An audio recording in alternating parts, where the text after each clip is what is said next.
हो यार रंग बरसे हो यार भीगे चुनर वाली होली में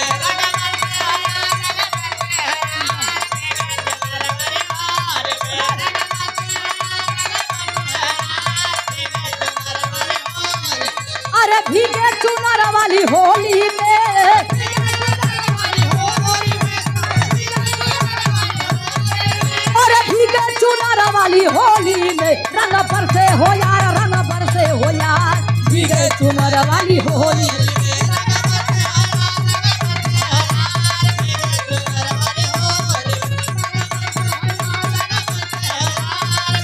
अमर खंडे बाबा होली में बुढ़वन के आंखा फोड़ा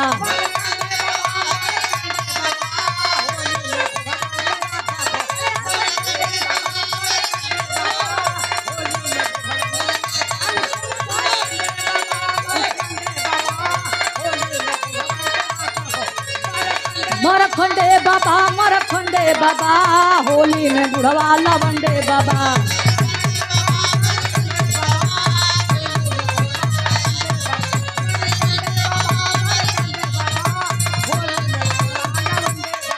अरे होली में बुढ़वा लवंडे बाबा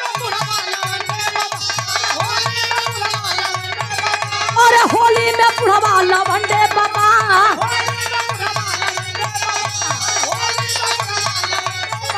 मरखंडे बाबा होली में बुढ़वा लवंडे बाबा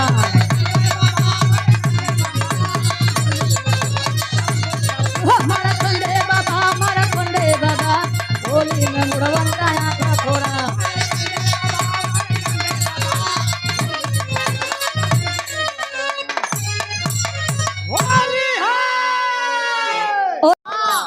अगर प्यार के ले जान जला ओके सल्फास का जरूरत नहीं पड़ला भैया वो बिना सल्फास का घुट घुट के लोग खत्म हो जाला लड़की लड़का से प्यार कर लेकिन प्यार पर भरोसा न रहे अदनो बात पर क्रिया वो लड़की कहतिया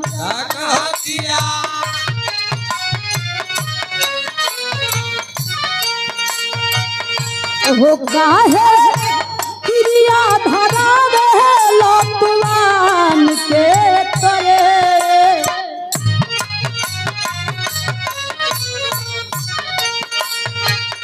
हो काहे क्रिया धरा लोटवान के तरे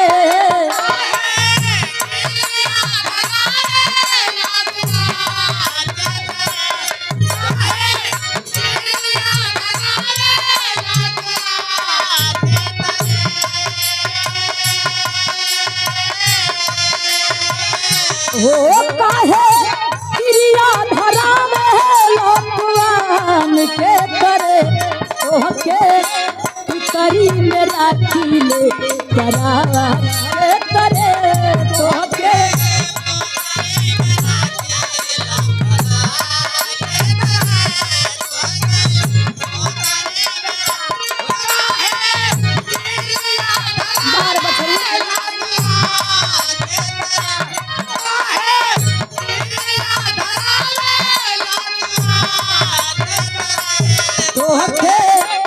करी में राखी ले परान के करे तोहके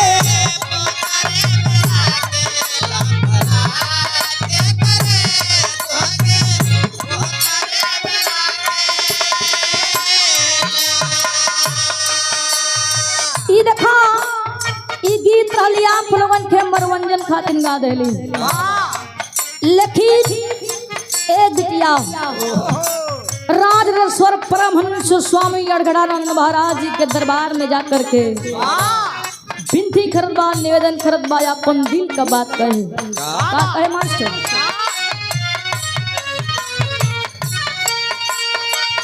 हो पानी जगत निरंता सरकार समझी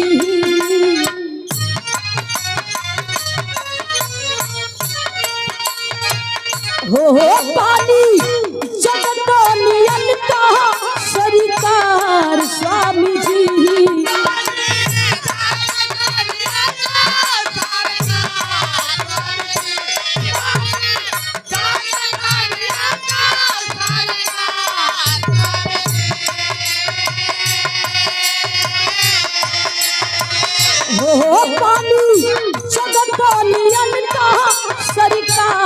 स्वामी जी चले तोहरे कृपा से संसार स्वामी जी चले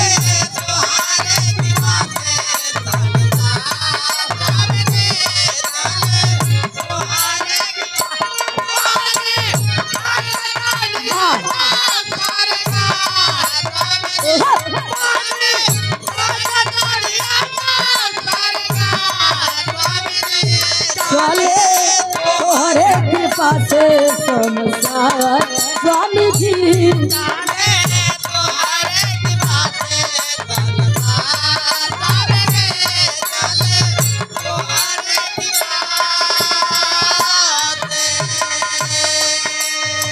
बिटिया स्वामी जी के दरबार में गई बा कहे कि हे स्वामी जी तोरे दरवाजे तोरे चौखट पर ले भी आवेला उधर हो जाला लेकिन आज ये थे अबोध बालिका ए भरल समाज ए भरल महफिल में गावत बा जैसे सबकर नैया पार लगौला एक खुशियों को नैया पार लगा दी है कहे का मास्टर रहुआ पानी करता धरता दुनिया के दाता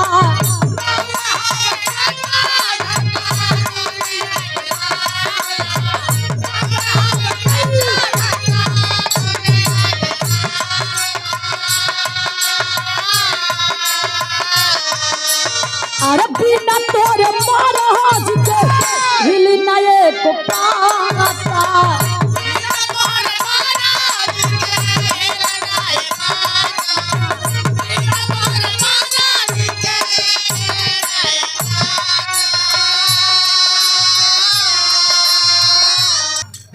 कहे का मास्टर रहुआ पानी करता धरता दुनिया के दाता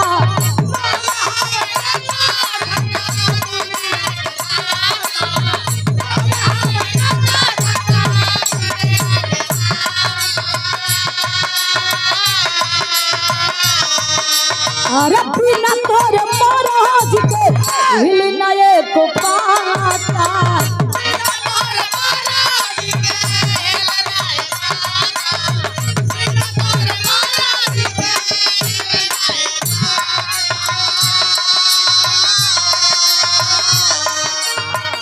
तो तू ही कृपा निधान पलनहार स्वामी जी बेस से निकालो थोड़ा टोन वाला बेस से निकाला बहुत ज्यादा बेस है टोन वाला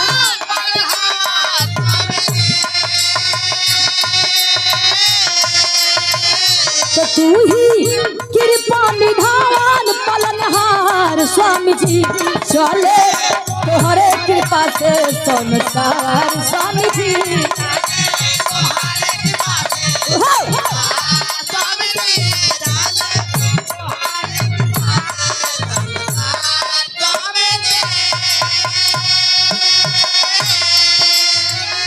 और अभी आप लोगों के बीच में सम्मानित श्रद्धेय परमादरणीय पूजनीय बिरहा खेल सम्राट कलाकार और समाजवादी पार्टी के आप सांस्कृतिक प्रकोष्ठ के प्रदेश अध्यक्ष धर्मेंद्र सोलंकी गुरु जी का आगमन हो चुका है। एक बार आप लोग ताली बजा के सम्मान स्वागत कर दीजिए। बहुत बहुत दिल से धन्यवाद। वाह क्या कहना है। बिटिया स्वामी जी के दरबार में गई बा कहे कि हे स्वामी जी तू दुनिया का दाता हुआ तेरा मर्जी के बिना ई देश का सत्ता न चलेला और तोरा मर्जी के बिना एक पेड़े पक पत्ता भी नहीं सकेला। जहाँ तुहार कृपा जहाँ तुहार दया रही तहाँ सब कुछ होई। कहे का करुणा निधान स्वामी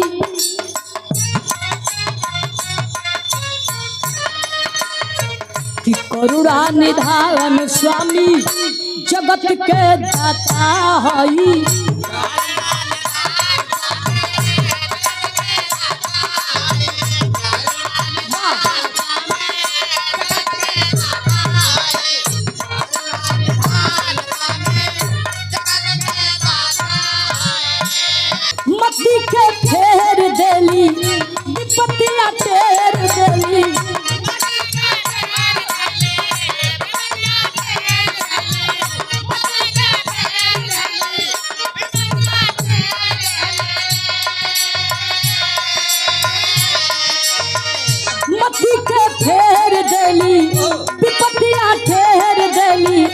जनेला जहान सतगुरु, जनेला जहान सतगुरु जगत के दाता हई।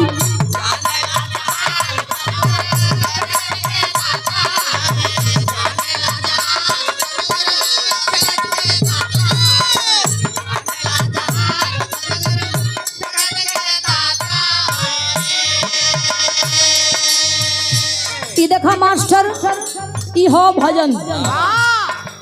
एके जितने भजबा भैया उतना आनंद आई।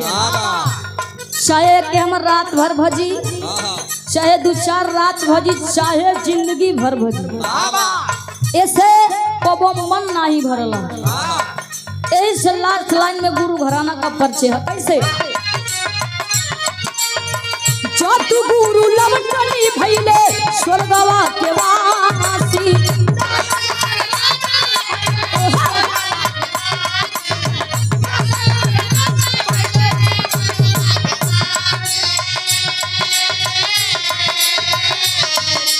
आर चरण में तोहर बा मथुरा या काशी।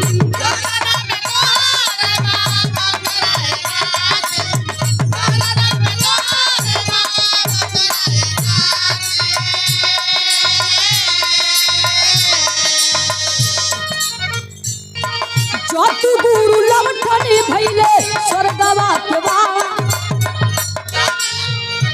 देखा पहले हई माल पानी आवत पावर स्वर्गवा के वासी।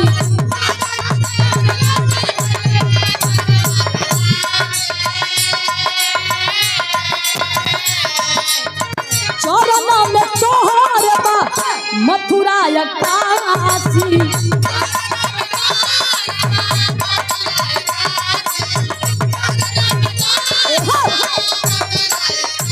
हल्का से भैया ये और बढ़ा दा, एक साफ करा दे इसलिए।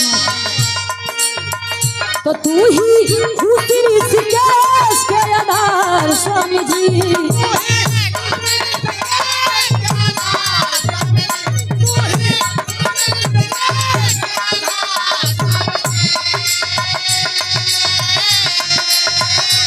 तो तू ही खुशी ऋषिकेश के आधार स्वामी जी।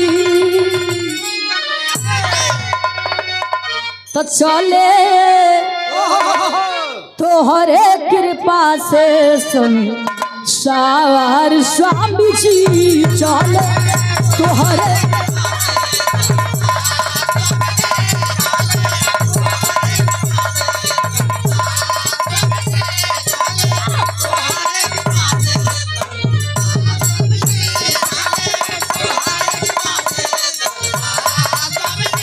चले तोहरे कृपा से संसार स्वामी जी। हम लोगों के बीच में लाल जी पटेल जी सारी वोट नौटंकी पार्टी। वाह बड़ा बढ़िया नौटंकी करना भैया, बड़ा बढ़िया नौटंकी करला भैया। तनी संपर्क कैला, नंबर ले ला लोगन। सादर 100 रुपया देकर सम्मानित किए, दिल से धन्यवाद। और हमारे हाँ बस अब तू आराम से बैठा रहा सरकार। बस मास्टर देखा भजन तो हो गई, बड़ा प्यार से लोग बैठल है। यहाँ के धरती बड़ा सम्मानित धरती है। यहाँ के लोग, यहाँ के अतिथिगढ़ बड़ा रंगदार हो। रंगदारे चीज सुनल चाहना लोगन तो कोनो वैसन गीत बजाए के आवा कि जितना भैया बाबू लोग सम्मानित हमरे अतिथिगण लोग बैठल बानी, सब कर मूड मिजाज एकदम हरियर हो जाए। कहे हैं ऐसा कोनो धुन बजा के आवा कि हमारे ट्यूबर भाई लोगन के परता वर्ता भेटाई जाए। साथे साथे धर्मेंद्र सोलंकी गुरु जी का दिल खुश हो जाए तो बड़ा दूरे बैठ गई रहो, तब अल्लाह घी से भेंट करके पड़ी। अब कैमरा वाला फोकस जरा जरूर करेंगे। हेलो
जल्दी सर करी भाई। ई देखा हमरे मास्टर कोनो तरज का इशारा करत हवन। कोनो लड़की का शादी भइल बा गुरुजी। हेलो, कोनो लड़की का शादी भइल बा, अपना ससुराल गइल बा, लेकिन अपने राजा जी से बड़ी रिसी आइल बिया। भूल गइल बिया। कहाँ गइल बिया? एक ठे बात कहे का कहे, उनके मत परेशान कराई का। अरे हिले के पलंगिया तो रोज हिलाता,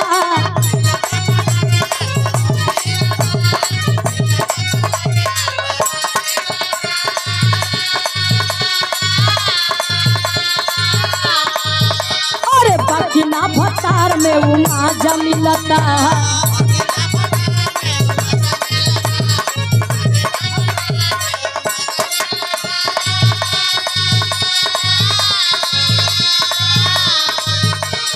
हिले के पलंगिया तो रोज हिलता, बाकी ना भतार में उमा जमिलता। चौकी बखाती नहीं खे सही से मिलनवा बलम के, बामुर बा बेलनवा राजा के।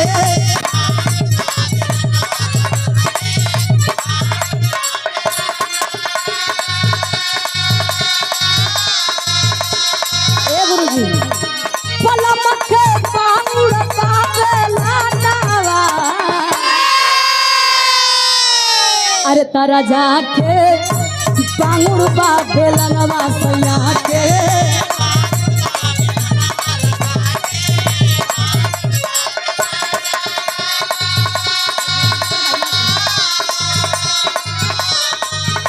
अरे हिले के पलंगिया तो रोज हिलाता,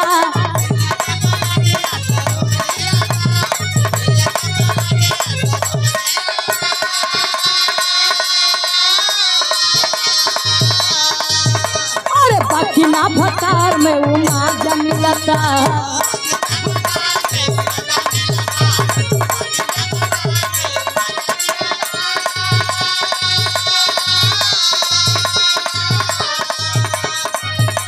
चौकी बखाती नहीं खे सही से मिलनवा बलम के, बामुर बा बेलनवा राजा के।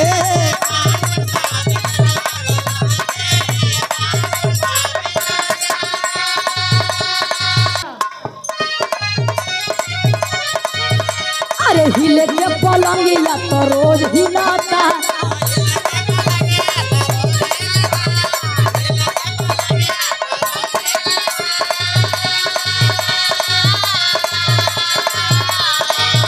अरे बाकी ना भतार में उमा जमिलता।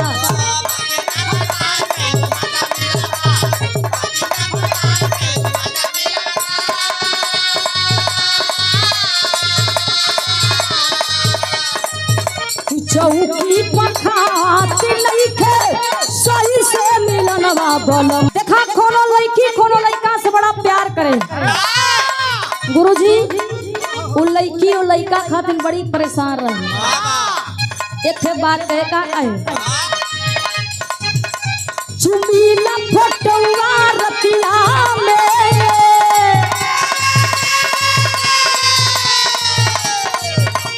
चुमीला फोटुआ रतिया में, जब याद तोहारी तड़ी पावेला।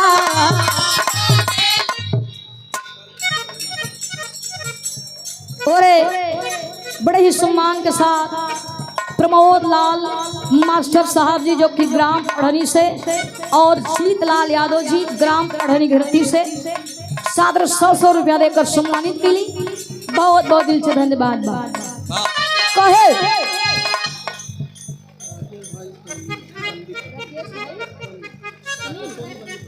और राकेश सोनी बंदी पट्टी की धरती से सादर 100 रुपया देकर सम्मानित के लिए दिल से धन्यवाद। सब भाई लोगों के प्रणाम। कहे का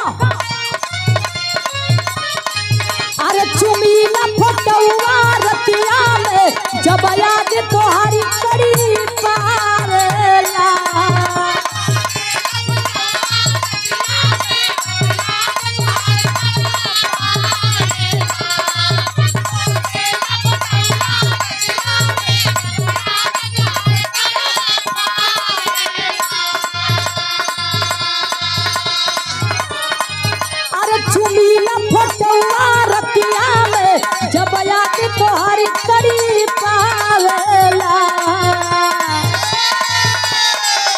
कोरबा में सुता के चल गईलू,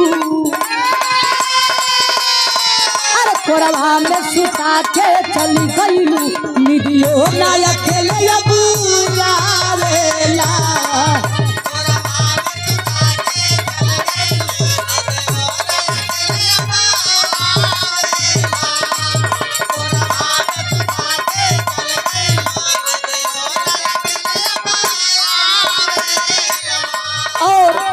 अभी अभी आप लोगों के बीच में सम्मानित हमारे प्रशासन के लोग और अतिथिगण महोदय जी का आगमन हो चुका है।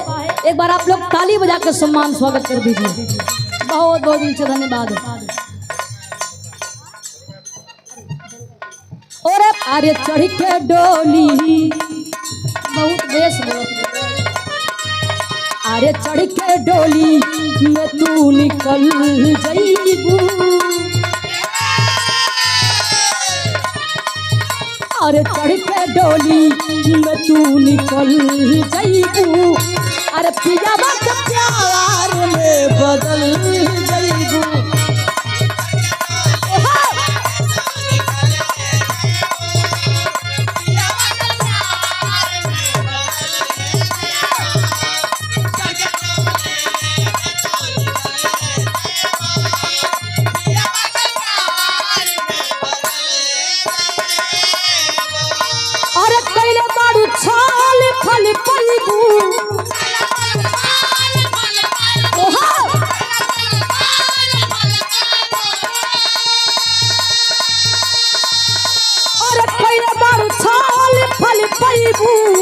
नमक गल जाइबू,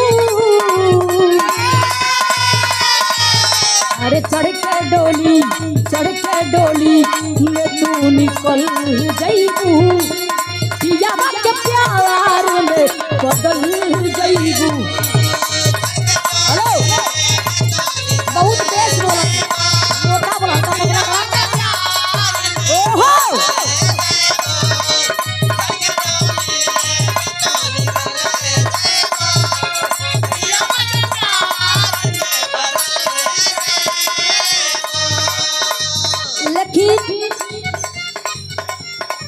बा हमारे मास्टर देखा पलट गए भैया, इहो रंगदार से कम नहीं हो। हमरे स्वतंत्र पांडे जी बड़ा मिजाजी हो। कैसे अरे भइल बाटे बड़ी तीर छोल देवरा,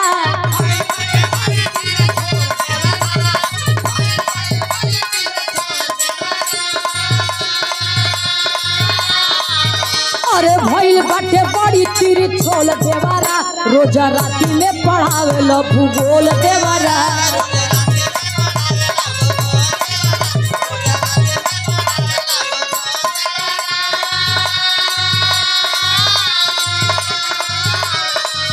लेकिन इतना ना हेलो गुरुजी, वो देवरो बड़ा रंगदार रहे। कहे का ये दुनिया बतावे बोल बोल देवरा,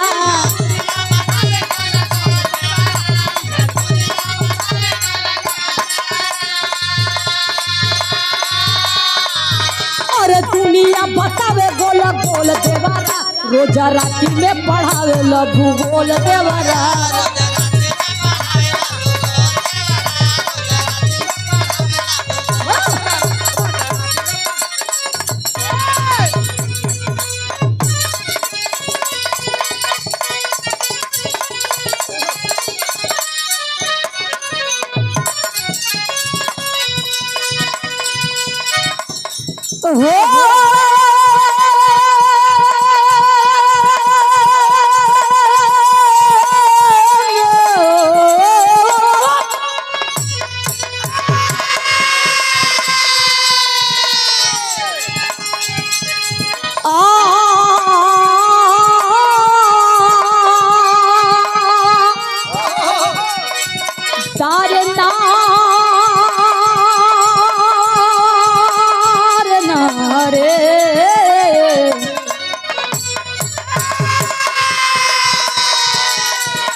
मदना मुरारी हो चूड़िया हमारी ले लो, चूड़िया हमारी ले लो, पीछवा के नारी हो आए चूड़िया।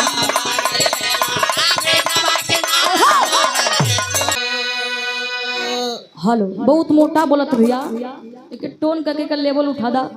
और देखा भजन तो हो गई, धुन तराना का आनंद आप लोग ले लेला। एक छोटा सा प्रसंग काहे से की फरमाइश अलग की एक रस दिरहा हमरे उद्घोषक महोदय जी का फरमाइश है। हालो लेवल उठा भैया, बहुत मोटा बोले लगत बीररस। हाँ तब हम बीरे रस का गवैया भैया लोग, धुन तराना देखे आनंद का छड़िया।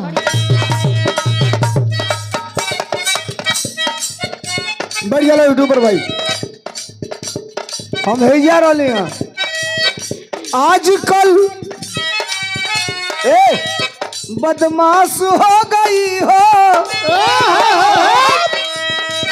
ए में वो में सब में पास हो गई हो।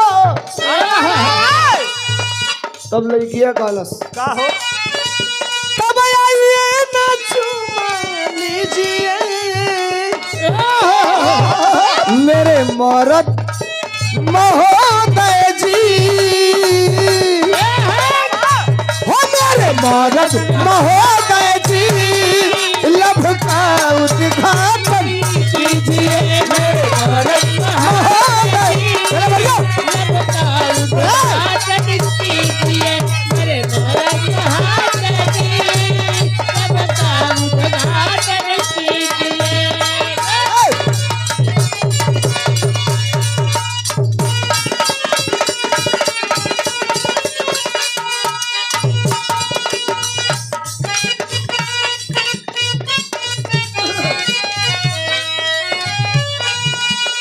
माइक हल्का सा ऊपर। ऐसा बिरहा में कहा हम सुने के मिला था, 98% बिरहिया नहीं गा रहे हैं। बिरहा का सिंगार पूर्वी छबरहिया निर्गुण पहले हर कलाकार गावन। हमारे अजीज मित्र हैं मदन राय साहब, भारत के अंदर उतना बड़ा नशा करने वाला भी कोई कलाकार नहीं होगा। गिर जाएंगे जय सिंह भाई, बैठा दीजिए, हारमोनिया पकड़ा दीजिए, फिर उसी स्वर में वो आदमी गाएगा। हम लोग लाख कहे लेकिन वो अपने आदत से बात नहीं, लेकिन आवाज आज भी जैस की तस।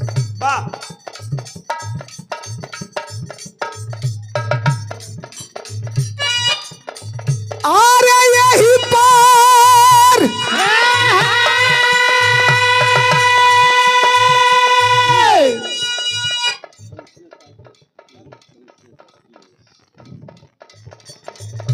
ये पूर्वी बोल लूंगा, उस पर यही नाम बोलूंगा। अरे यही पार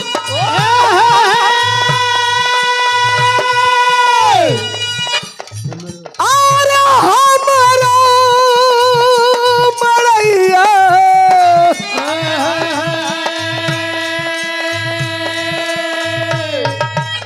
आ वही पर सैया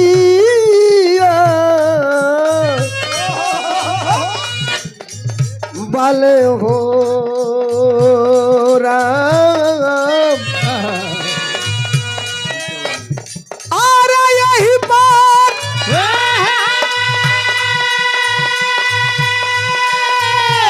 अरे हमारा मरैया आ वही पर सैया बाले हो राम। अरे बिछवे में देवरा मुदैया, अरे बिछवे में देवरा मुदैया, बिछवे में देवरा मुदैया, कन्हैया बाले हो राम। बिछवे में देवरा मुदैया, दूर का बिरहा। एक निवेदन हो, जेके जाए को होई धीरे से उठ के जाई। आज के बिरहा सुने कोई, अगर हमको आपने बुलाया है कमेटी के लोगों से, फिर मैं हाथ जोड़ रहा हूं।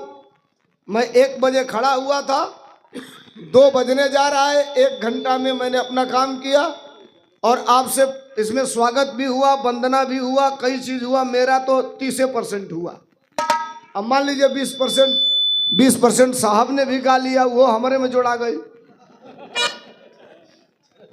तो अब समझिए, अब हमको आप रियल 25 मिनट दीजिए और सुनिए बिरहा होता कैसा है। हालांकि मैं इस कंडीशन में हूं नहीं, एक ही पैर पे जोर दे रहा हूं, दूसरे पैर में मैं निकपेन लगा करके खड़ा हूं।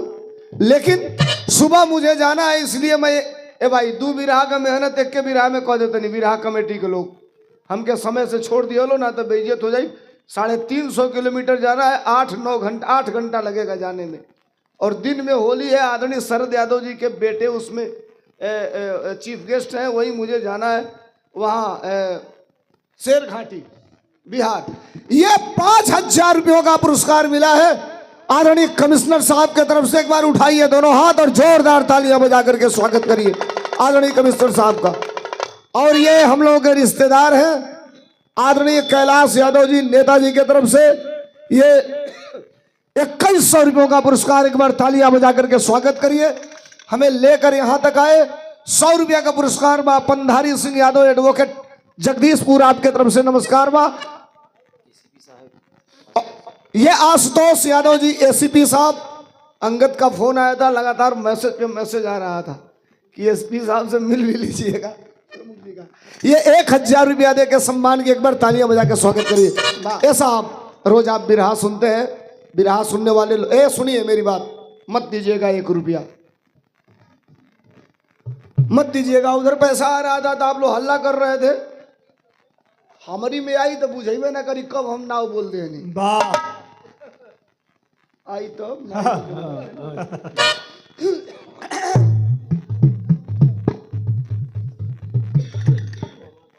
एक बहादुर कबीरहा बहादुर कह दिया लीजा, अब बहादुर हो गई ले में बड़ा अंतर बा। आज के 7 साल पहले साहब सुकमा में आतंकवादी हमला हुआ था, नक्सल। न बोलो भैया, साहब oh my God please do not to speak in this time. सरकार न बोले, आप अपना काम करिए। तू लोग तो 200-400 खाती बनावत तो बोलो, हम 200-400 खाती चिल्लाते हैं। दरिये बोलबा लोग बिगड़ गए, मजबूरी बुझा लो। सुकमा में नक्सलियों ने हमला किया था और जवानों की वर्दियां झाड़ियां में फेंकी गई थी। मैं कोई ऐसा बात नहीं करूंगा,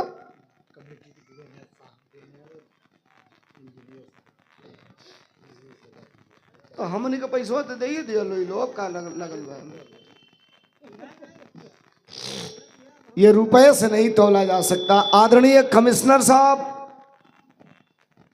श्रद्धेय श्री विश्राम यादव जी जो वादा किए थे, चाय तो नहीं ला दिया, जो वादा किए थे कि कलाकारों का खर्च मेरे तरफ से, तो कलाकारों का समझिए या कमेटी को समझिए, 20,000 रुपया कमेटी को देकर के सहयोग प्रदान करने का काम किया। जोरदार तालियां बजा के स्वागत करेंगे। और बगल में बराबरी का जब दर्जा देके आप बिठाए हैं अपने भाई को, तो श्री धीरज तिवारी जी PWD के इंजीनियर हैं, आपके तरफ से भी कमेटी को सहयोग के रूप में 20,000 रुपया दिया गया। एक बार जोरदार तालियां बजा करके स्वागत करिए। बहुत बहुत धन्यवाद, बहुत बहुत नमस्कार। एडवांस से मिल गई, बस समय से छोड़ दिया लोग। बात सुनिए, न बोलो सिपाही अपना काम करिए, कोई जरूरी नहीं है रुपया, बात बिगड़ जाएगी तो पैसा कोई मतलब नहीं है। रखिए, आइए चुप रहा लोग। सुकमा में नक्सलियों ने हमला किया, जवानों की वर्दी झाड़ी में फेंकी गई और ठीक उसी समय साहब, ठीक उसी समय भारत के एक आदमी का कोट 1,19,00,000 रुपए में नीलाम हुआ था। अब मेरी बात सुनिए, जयसिंह भाई 1,19,00,000 में एक आदमी का कोट नीलाम होता है और उसके 4 दिन पहले भारत के जवानों की वर्दियां झाड़ियों में फेंकी गई थी। मैं कहा था, मैं राजकोट में था गाना गाने के लिए। मैं खड़ा हुआ तो लोगों ने कहा कि इस पे आप कुछ कहेंगे। हमने वहां एक लाइन लिया था, बहादुरों की बात कर, हमने बोला था कि बुढ़ापा क्यों खरीदे हो। अरे वाह! सुनिए अध्यक्ष जी, सुनिए, ये बड़ी बात कह रहा हूं, हर बिरहिया नहीं बोलेगा। जब देश के एक आदमी का कोट 1.25 करोड़ में बेचा गया और भारत की जवानों की वर्दियां झाड़ी में फेंकी गई थी, तो कोट खरीदने वाले से हमने कहा था कि बुढ़ापा क्यों खरीदे हो, बुढ़ापा क्यों खरीदे हो, बुढ़ापा क्यों खरीदे हो, जवां मर्जी खरीदो तुम, वतन को चाहने वालों की हमदर्दी खरीदो तुम, और सियासी शख्स के उतरन को लेने से तो बेहतर है वतन पे मरने वाले फौजी की वर्दी खरीदो तुम, वतन पे मरने वाले फौजी की वर्दी खरीदो तुम। नेता का जैकेट 1.25 करोड़ में बिकेगा। अब भारत के फौजी जिसकी नक्सलियों ने हत्या कर दिया, वो उसकी वर्दी झाड़ी में रहेगी? नहीं साहब, ये देश चाहे जिस चीज से चलता हो, अब तो कहने में भी हम लोगों को बड़ा ये लगता है कि क्या कहा जाए। छोड़ दीजिए, हम बिरहा पर आते हैं। पॉलिटिकल इशू कहीं नहीं बनाएंगे। बिरहा सुनने के बाद साहब चले जाएंगे तब मैं आपको स्टैंड करूंगा। सुनिएगा, यहाँ अभी गाना उचित नहीं है। आवा, हम बुझाते नहीं, तू लोग चाहत का आवा हमसे ना, तो वो दे, लेकिन वो कहता टाइम हो। मास्टर स्वर लेके आओ, बिरहा का वीर रस है। तू लो हमके देखत रहिया लो, अगर कहीं डिसबैलेंस भेल तो पकड़ लिया लो हमके। एक के पैर पर खड़ा है, ठोकर लगा दे लिया मन के, मजबूरी हर जगह सीरियस आए।